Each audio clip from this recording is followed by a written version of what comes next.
Hi, everyone. Thank you. I hope you're listening. Let me share my screen.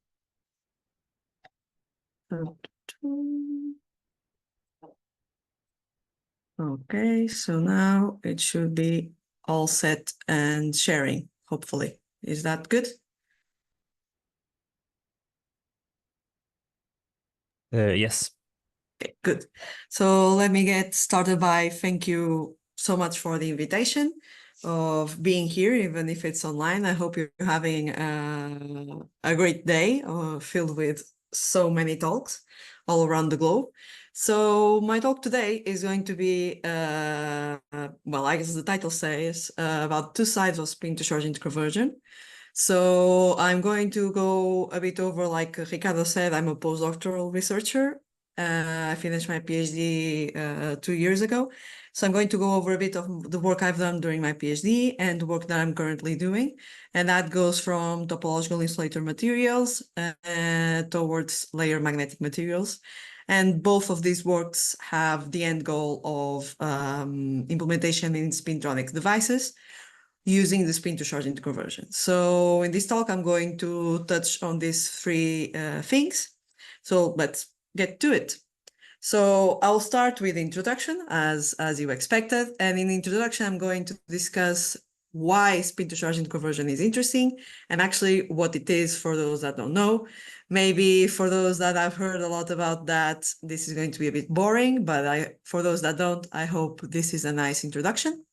And then I'm going to discuss briefly what are the materials that we are interested for spin-to-charge interconversion, and also what will be the properties we are looking for in this type of materials. Then I will go towards interest in topological insulators, and I will go towards the work I've done during my PhD, and we continue doing, my old team back in Porto, at the University of Porto, which is sputtering of topological insulators and the study of its spin-to-charge conversion in heterostructures, as you're going to see, of ferromagnetic material and topological insulators. After that, I'll jump a bit to magnetic materials. So I'll leave aside the topological insulators and I will focus on layered magnetic materials and what are their properties. So why do we actually care again about this type of magnetic materials? And I'll focus on a special case of the chromium sulfur bromide, the CSV, currently called CSV, and how to tune its electronic properties by light.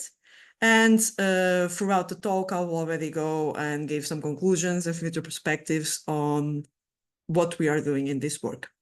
So, introduction. As you all know, we all have a phone on our pockets. We are now literally on a conference looking at our computers. And here are some statistics, like, for example, every second, 127 devices connect to the internet for the first time. So that means someone someone is having their first phone, someone has just bought a new phone. So you can see the amount of people connecting to the internet is huge and is increasing.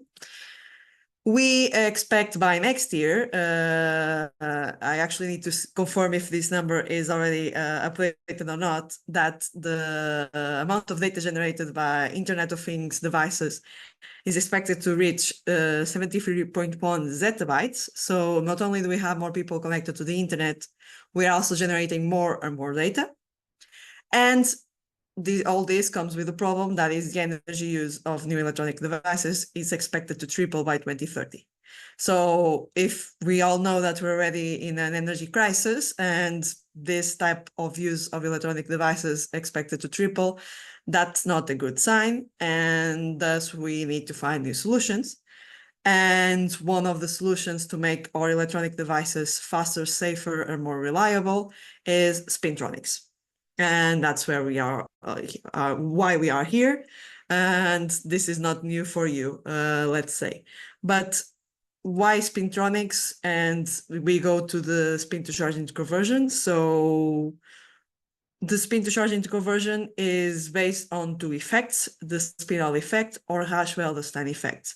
Both these effects can be used to convert a charge current into a spin current in a spinal effect, or a spin accumulation that can then flow as a spin current, which is the case of the Rasch-Weldestein.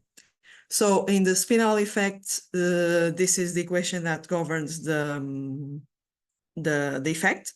So the generated spin current is a cross product of the spin direction and the spin current, as you can see in this figure. Whereas for the Rasch-Weldestein effect, it depends on the direction of the charge current. Of course, again, it's a cross product, but of the spins, and tends to happen in surfaces or interfaces. So with these effects, we have already developed a lot of applications. One of them is, for example, in MRAMs with the SOT MRAMs. For sure, you've heard a lot already about the STT MRAMs, but we can also take advantage of the spin orbit torque generated by the spinel effect. And another of these applications is for example, the MISO device that was proposed by Intel, where they take advantage of both magnetoelectric materials and spin orbit materials to go beyond CMOS logic devices and have a device that theoretically could achieve a much higher output while using less energy, which is exactly what we want. So I will focus a bit on the meso device, especially on the spin orbit part of the meso. And that is the spin to charge conversion element, as you see here. This element is very simple in theory, where you have the ferromagnetic element that actually stores the data in a non-volatile way. But then when you want to read the data, you use this element to read it through the spin to charge interconversion. So you pass a current, you see here this supply, pass a current through you pass the current through the sock material, and this spin current is converted into a charge current, and then you can read out what is the state of the ferromagnetic layer. So we have two materials here at play. We have the sock material, and the sock material has two figures of merit that we need to look for if we want to achieve a good device, a device that actually solves the problems that I mentioned in terms of energy and for output. And those are the resistance of the material and the spin to charge conversion, spin to charge conversion figure of merit.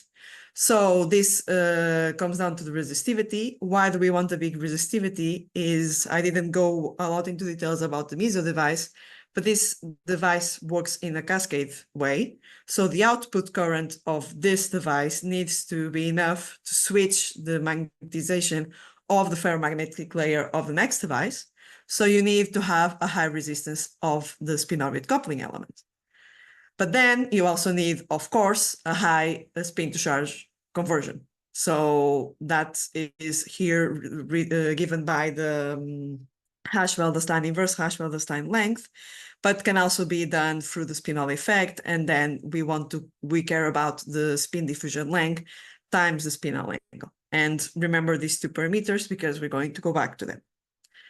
But as you see here, we also have another layer this is this one in red, which is the nanomagnet. And in the nanomagnet, we want some specifics that make it easier for switching. So with the magnetoelectric layer, and I won't get into that now, even though there are some advances made by my group recently on the incorporation of this element of the spin to charge conversion element with the magnetoelectric. But you need to also have some figures of merit, some properties of the nanomagnets that allow you to easily switch it without using a lot of current, but also easily help the flow of the spin current into the sock material. And that also leads me to explain what is this yellow layer. That is the spin injection layer, helping the spin current pass to the sock material. So what do we have here? We have a possible application of the spin to charge interconversion that uses both the spinel effect and or the Rasch-Weldestein effect. And we have two materials on both sides of it. So we're back to the title of my talk, where we have the sock material, which in our case, we are going to focus on topological insulators as the sock material. And then we also have the ferromagnetic materials, the nanomagnets, which in my case, I focus on layer magnetic materials. So let's get into it and let's see why topological insulators could be interesting. So I focus here now only on the soft materials, and topological insulators are, if you don't know, are a set of materials that have a lot of isotic properties. For example, they are insulating in their bulk. The 3D topological insulators are insulating in their bulk, but on their surface, they have Dirac cone states, as you can see here, so metallic states that are protected by time reversal symmetry and have spin texture. So these materials not only have are usually made out of heavy elements, which allow for the spinel effect to occur, but because of this topologically protected surface states, the Rasch-Weldestein could also Rasch-Weldestein effect could also happen. So you can have both effects happening at the same time, which is a plus if they don't cancel each other. And it has been shown that they indeed have remarkable spin-to-charge interconversion efficiencies. So we were, of course, interested in topological insulators, and we were interested in especially the family of bismuth selenide. And this family is a family of semiconductors. They are made of the bismuth telluride, antimony telluride, and they are made of quintuple layers, as you can see here, connected by van der Waals forces. So they are also layered materials, like the ones I will later talk by the end of my talk. But here we are not going to play with them. We are not going to play with this property of them. And one of the materials in this family is the antimony telluride, and the antimony telluride is considered sort of a black sheep of this family of materials because its surface states are a bit distorted, so they are not so linear as the perfect Dirac cone, and so it has not been as explored as the others. So during my PhD, I focus on antimony telluride, and today I'm going to show you some of the results that we've got. So how did we fabricate these materials? We used ion beam sputtering, and ion beam sputtering is a technique where we have a top-down fabrication technique where we control several parameters during the deposition. We control the working pressure of the chamber. So in this case of the argon ions in the chamber, we control the discharge current that creates these argon ions. And we also control the beam voltage that controls the velocity and ultimately force of the argon ions that impact on the target of the material that we want to deposit here. This is an animation of an actual deposition. So you have here the ion gun, here hidden you have the target, and we have the thin film there rotating for more uniformity. And this is a photo of the machine in the clean room back at University of Porto. Why do we want ion beam sputtering? Why is it interesting? Is that stoichiometry is kept from the target to the thin film. We're able to have good uniformity of the thin films. We are able to use a large area of deposition. You can see that this size is quite large. And also it's a technique that is present in the industry, especially in the spintronics industry. So it's a win-win-win on all sides. So if we were able to fabricate this topological insulator materials with this technique, it will be a step further into their integration into devices we could have on our phones in the future. So for that, we fabricated antimony telluride thin films on several substrates, and we focus on amorphous substrates like glass, try and see what will be the properties in, let's say, the worst case scenario of these thin films. And that's what we did. So we fabricated, for example, here you see two thin films of antimony telluride, one of 35 nanometers and the other one of 100 nanometers. And you see a TEM image, a cross-section TEM image of them. What we see is that these thin films have an amorphous layer on the top of the, at their top of a thickness that is around 11 nanometers. And that the bulk of the film is constituted by crystalline grains, as you can sort of see, hopefully, that correspond of 20 or 30 nanometers with the interatomic distances that correspond to the analysis we've done by XRD that I'm not showing here due to lack of time. Then we also did EDX to try and see what was the distribution of the elements of the material in our thin film. And what we discover is that the bottom layer is richer in antimony, whereas the rest of the film has the intended stoichiometry. Furthermore, we also saw that these nanocrystallites grow into different orientations. So they have the same crystal orientations, but with different angles. So these 4 colors here correspond to these 4 dots here in the FFT.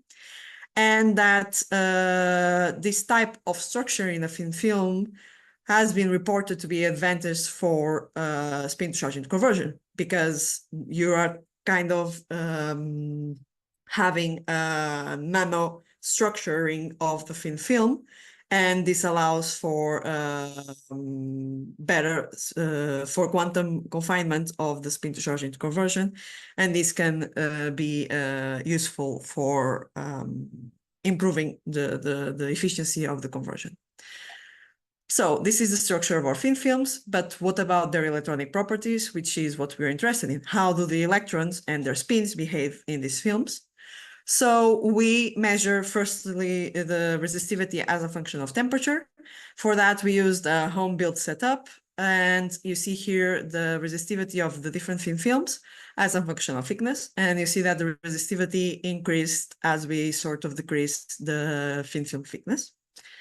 And we also measure the Seebeck coefficient, and the Seebeck coefficient, for those that are not that don't know it, is the material property that describes how the material converts thermal energy into electrical energy, let's say into a voltage. So it allows us to know a lot about the properties of the material, namely the type of charge carriers, by the signal of the Seebeck coefficient without using magnetic fields. So with this home-built setup we have in Porto, we were able to show that these thin films actually have 2 types of charge carriers. At higher temperatures, they have a positive Seebeck coefficient with values similar to previously reported values for antimony telluride. But as we decrease the temperature, you see that it becomes negative and actually reaches extremely high values. So what is going on here? And for that, to understand what's going on here, we can look at this temperature, the TPN temperature, so the temperature in which there is a transition from P-type to N-type conduction. So if we focus on this plot, we see that all the actual curves of the Seebeck coefficient, if we normalize the temperatures, this TPN temperature, have the same behavior. This shows that independently of the thin film thickness, the films are behaving exactly the same. It's just with the thickness, we are tuning this TPN temperature. So what's happening here is that we have a 2-layer system. We have a bulk that is P-type, so with a Fermi level closer to the valence band, whereas we have a top layer, as we saw from TEM, that has a Fermi level closer to the conduction band. And by looking back again to the conductivity, to the resistivity, in this case the conductivity, and by creating a model of activation energies based on parallel conduction of these 2 layers, we're able to actually describe the behavior of our thin films. And if we put together the results from the Seebeck coefficient, so the TPM temperature and the activation energies we get, especially the surface one, for the thin films by fitting the conductivity curves, we see that by reducing the thickness, the energy needed to activate the surface conduction is lowered. So we go to lower the thicknesses, we need less energy, and we also have the surface conduction active at higher temperatures. This will be interesting because now we wanted to explore what happens when we put a magnetic field. So what happens to the actual spins of the material?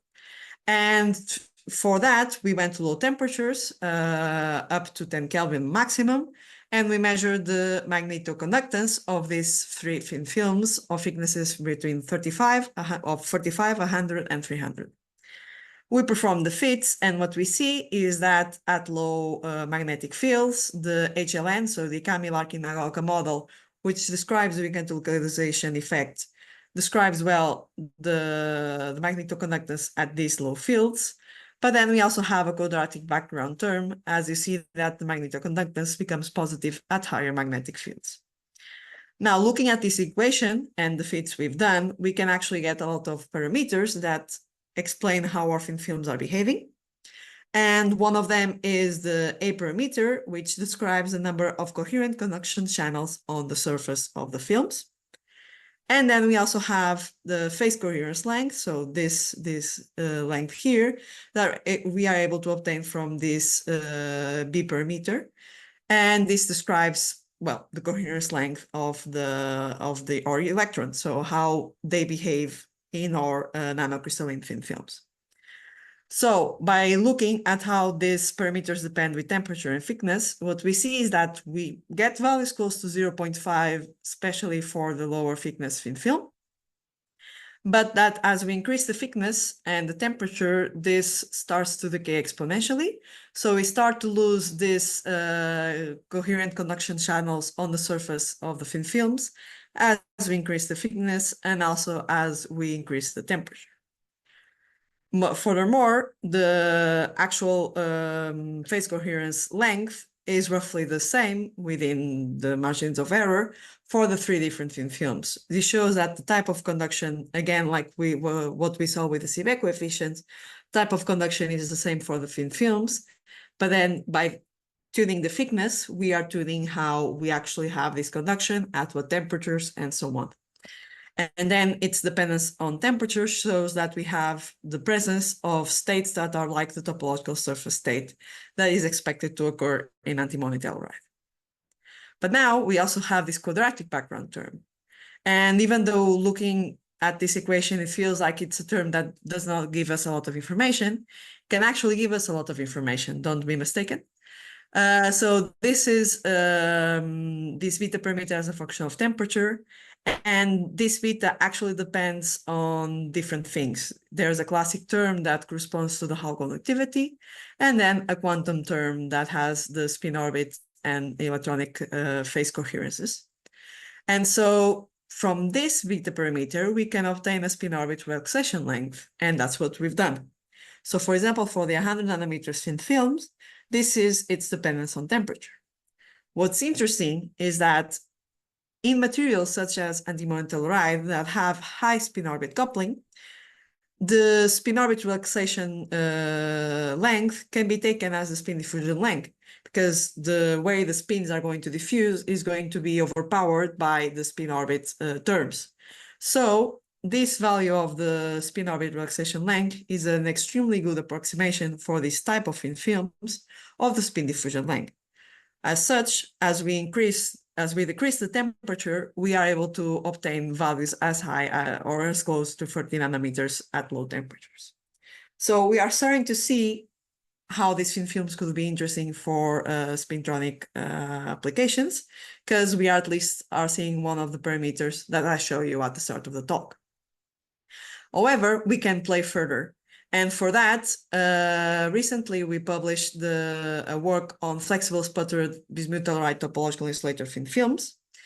And in these thin films, you see here, for example, this talk was given in the morning by Mafalda, so I'm not going into a lot of details on this work, but I still wanted to mention it, that we are also able to replicate similar results as what we saw in glass, in amorphous glass, as in flexible substrates, which means that we could, for example, implement flexible meso devices and logic devices and memory devices in flexible substrates, in our clothes, and so on. So, for example, here is a test showing how the resistivity varies with the number of bending cycles.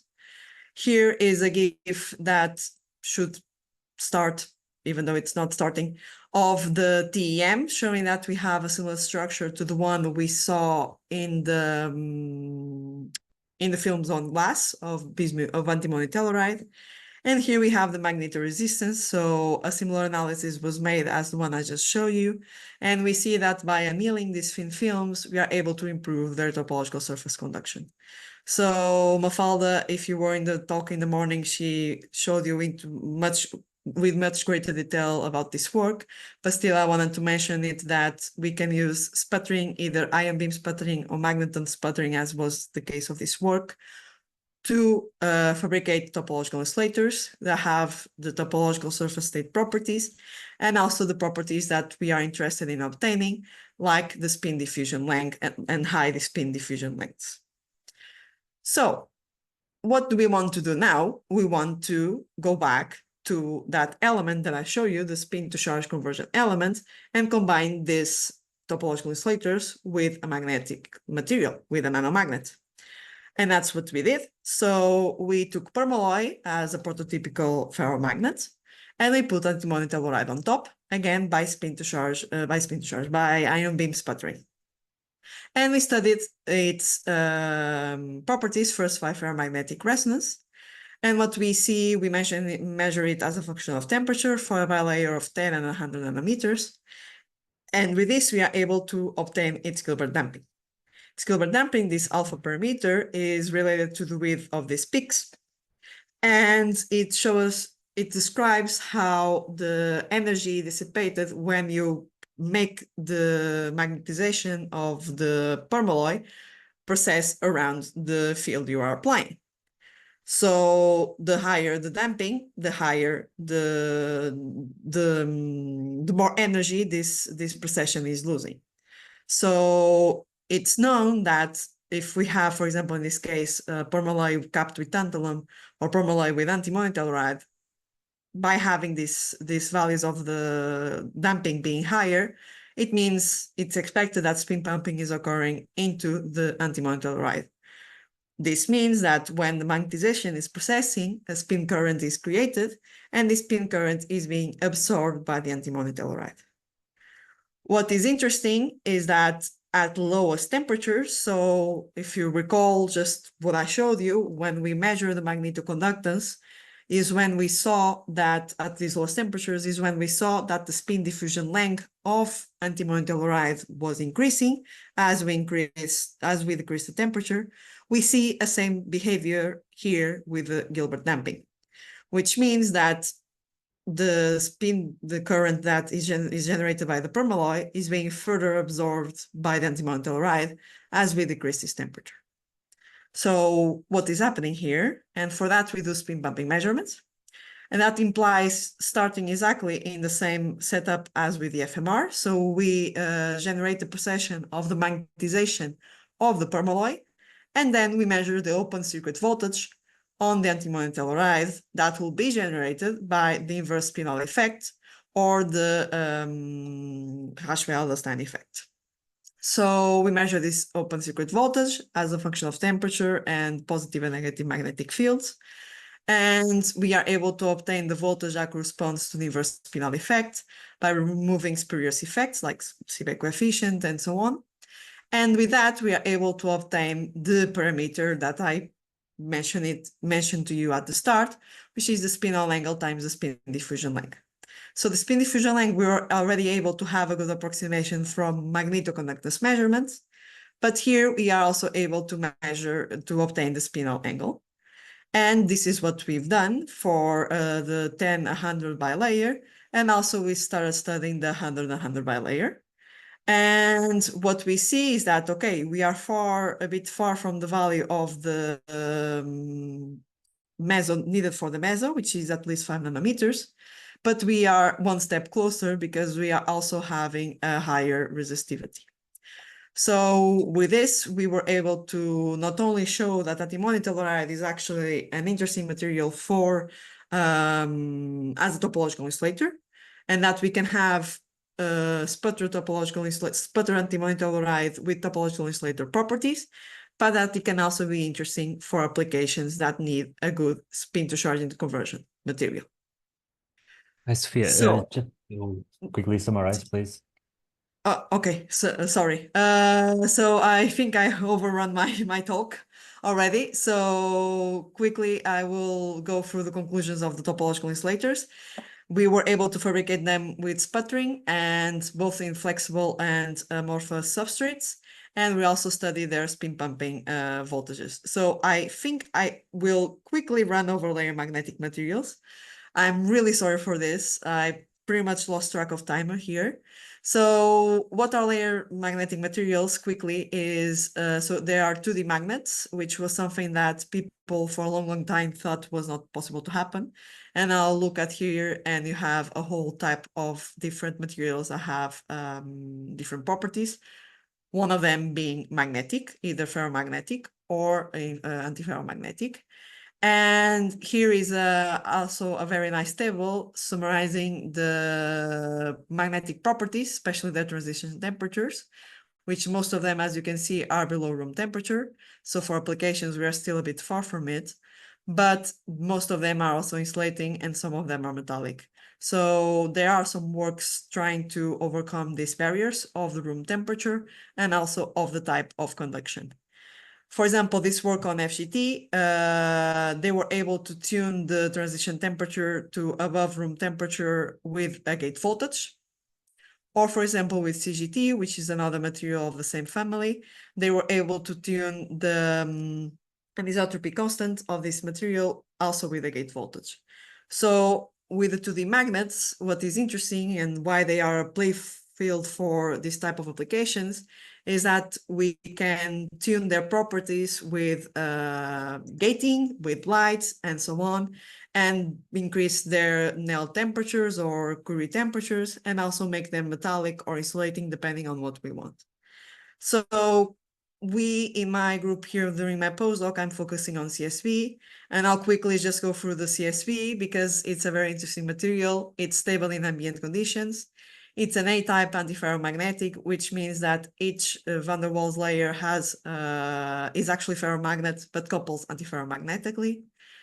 These are its band structure, so it's a semiconductor and an N-type semiconductor that has a high anisotropy. So if you measure the resistivity along B or along A, it's going to be extremely different.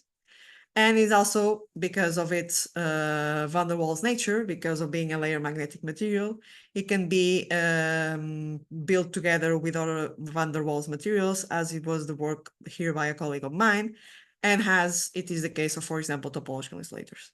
So I guess I will quickly run through this. Pretty much CSV, we can tune its properties with the temperature and with the gate voltages. We can see in the electronic properties, its magnetic properties. For example, the Nell temperature is quite evident when you measure as a function of temperature, resistivity. Then you see here the anisotropy of the material, and you see here also its gate voltage dependence. So I will run through this. The magnetic resistance also can be controlled by gating. So we see that by applying a gate voltage, a back gate voltage, we can also tune a bit the magnetic properties of this material. Even though measuring its Hall effect, it's pretty much impossible until now. And as magnetic properties already mentioned, it is antiferromagnetic material with an L temperature of 132, but each magnetic layer becomes ferromagnet between 150 and 160. And also there's a T star temperature at 40 Kelvin. So again, this can be seen in magnetic resistance and also, for example, in photoluminescence. So I will quickly run to the ends, I believe. So let me go here to the to the conclusions of this part, because I really run out of time. It's that here in nanoGUNE, we are now studying the effect of light tuning on the electronic properties of pristine CSV, either by capping it or uncapping it. And we have seen that we are able to change its resistivity.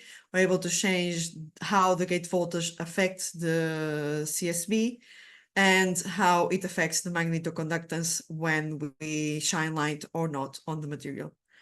So with this, I would like to quickly thank everyone from both the University of Porto, Imperial College, and also my team now here in nanoGUNE. And thank you all for listening. And I'm extremely sorry for having run over time. And I'm happy to answer any questions you may have. Thank you. Well, thank you very much for the nice talk, Sophia. Since we are a little bit over time, could you opine on GatherTown and Of course, initiate some discussions? Well, of thank you course, of very course. much. So you can see the link for the GatherTown now. There is going to happen a poster session. So